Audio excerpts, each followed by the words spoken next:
Hello everyone, it's your favorite healer, The Alchemist, and I'm back with another blackout reading.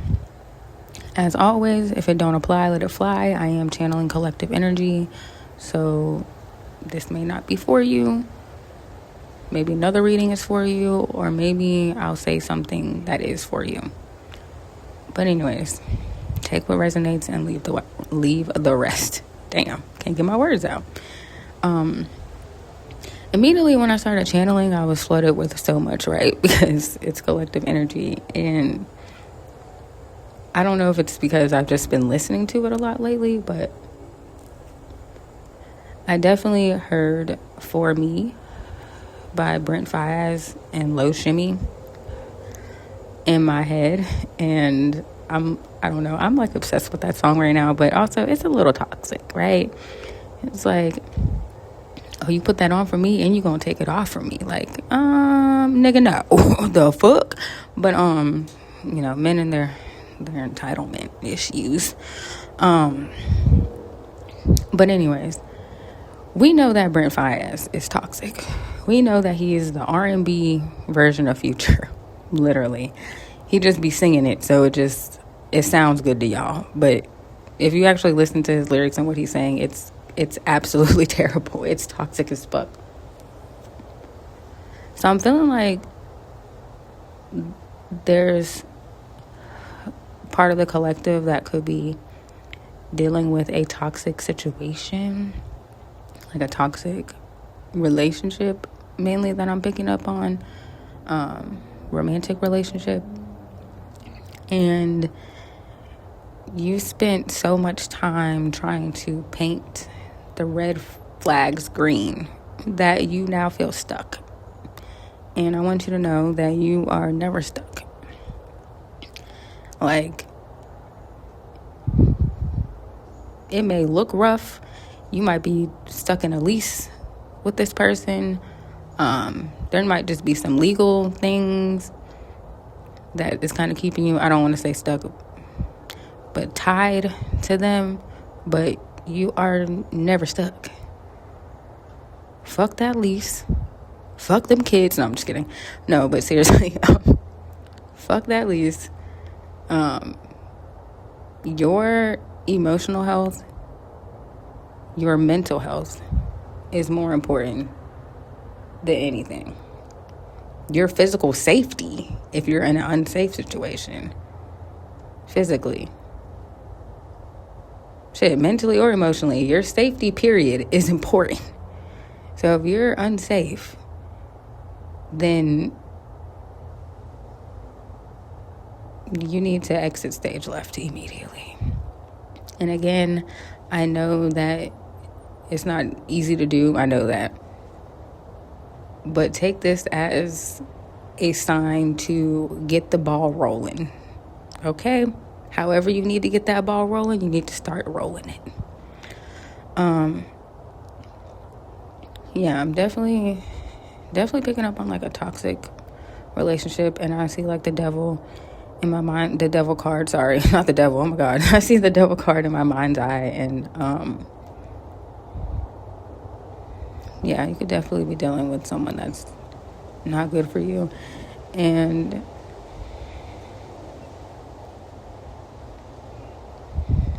I don't know.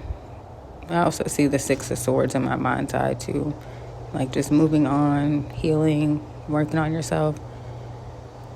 And I also, when I started the channel, I just heard like eating better. Like, I really believe this season is really about you.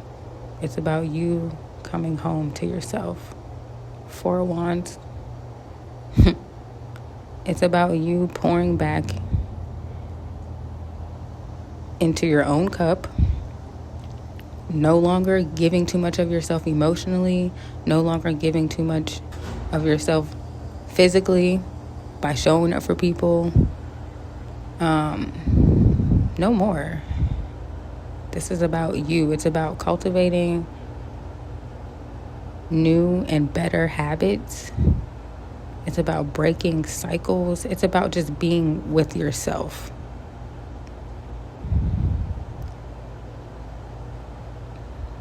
Right now, this collective that I'm channeling, it's time to go within. Especially if you're part of the collective that's dealing with a toxic relationship. The reason why you're in it is because there's more work to do. And people get so offended when you tell them like they need to have more self-love or they need to heal. Like, honey, we are always going to be learning lessons in this lifetime.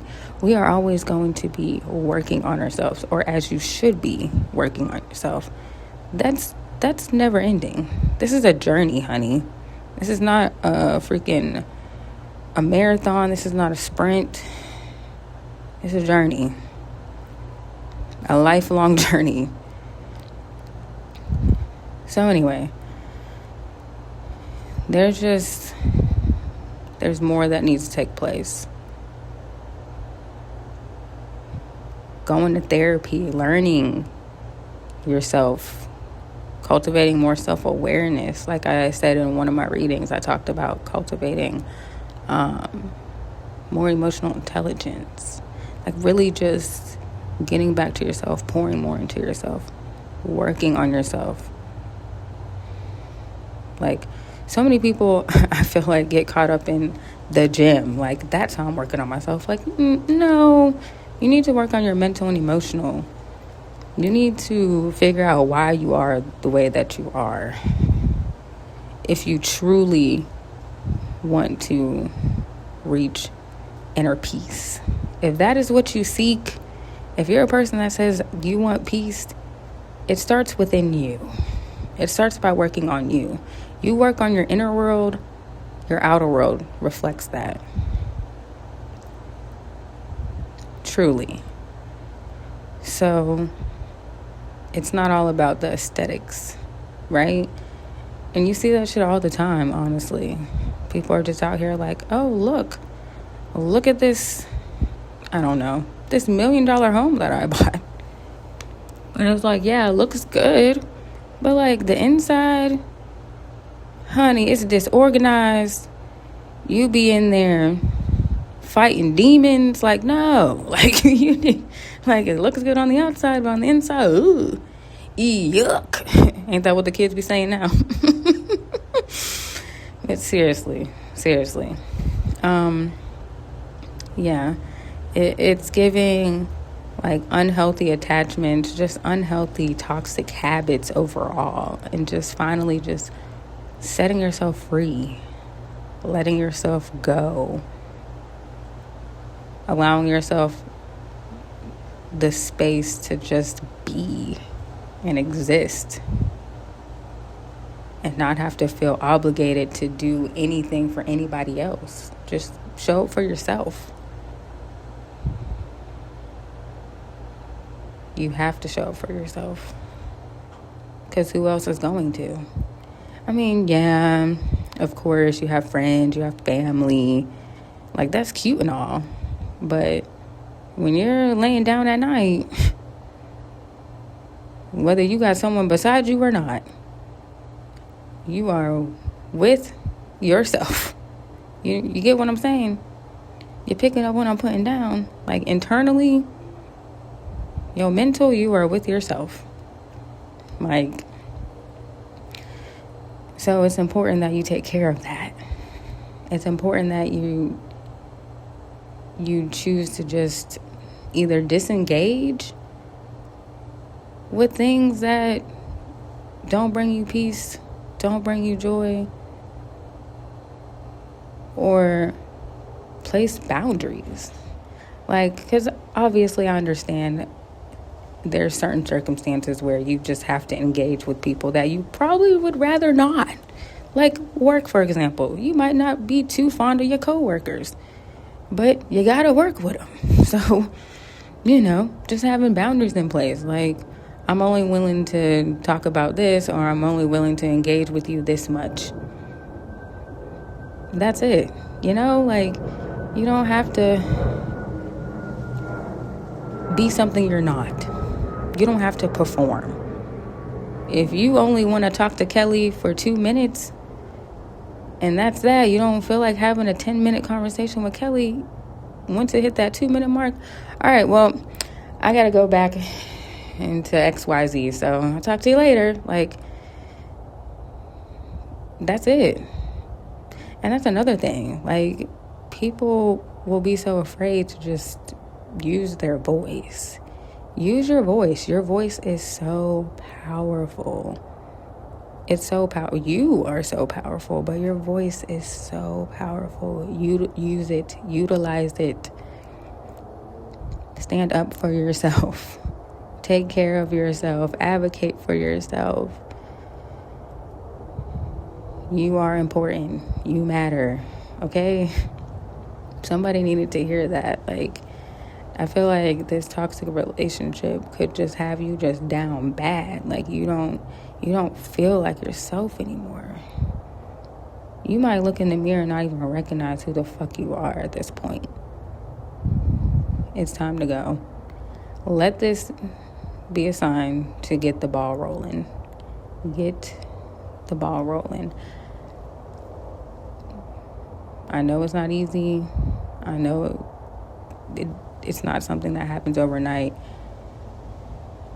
But today, whenever you're listening to this, could be it for you to just at least start something. Start making small steps. Whatever that looks like for you in your situation. Because at the end of the day, you deserve happiness, you deserve joy, and you deserve the love that you so desire. So many women truly believe that they have to struggle and go through ups and downs and all this. Yes, ups and downs happen in relationships, but the ups and downs are not caused by the other party. Like, you don't know. I'm seeing the 5 of Swords in my mind's eye, manipulation. Yeah. That's not love. Love is not manipulation. Love is not toxic. Love is not harmful. It's none of those things. Someone that truly loves you and respects you would never intentionally harm you. And I kind of want to expound on that just a tiny bit, because sometimes we do cause harm to the people that we love. However, we do it unintentionally. Because, why? Because of what I said earlier about healing yourself, working on yourself, learning how to communicate better, learning your partner, kind of things like that. But I digress. I just kind of want to end this by just saying, if you are in a toxic situationship, relationship, whatever that is like you are in harm's way, please do not hesitate to reach out. I am here. I am a social worker. I can help you find some resources. But again, let this be a sign to just get the ball rolling. Take the necessary steps. And if the toxic relationship stuff doesn't apply to you, then this is literally just about unhealthy habits, unhealthy attachments, and truly just getting back to self and remembering that you are powerful. Thanks so much for listening, and as always, happy healing.